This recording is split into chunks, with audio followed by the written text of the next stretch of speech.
PlayStation 5 is the fastest selling console in U.S. history for dollar sales. You're not surprised. No.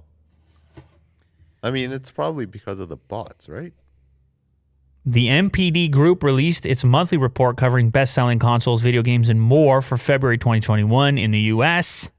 The Nintendo Switch leads the charge as the best-selling console for the month, with the PS5 behind it in second. However, the PS5 did overtake a record previously held by the Switch when it became the fastest-selling console in U.S. history after the NPD Group tracked total dollar sales after 4 months in the market.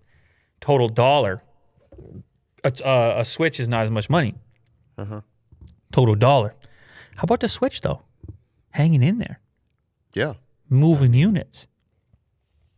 Yeah, anyway, audience there for sure.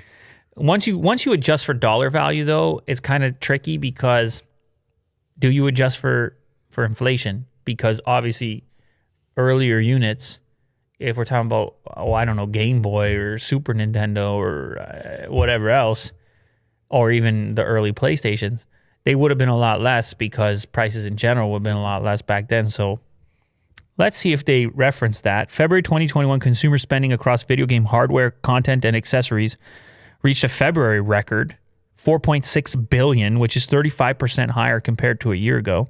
Year-to-date spending totaled $9.3 billion, which is almost 40% higher than the same period in 2020.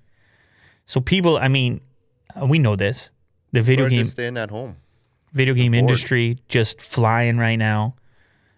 Even video game accessory spending reached $195 million in February. So yes, people are staying home. They're buying consoles, and absolutely none of the makers of these goods, hardware or software, are complaining. There's no complaints over here.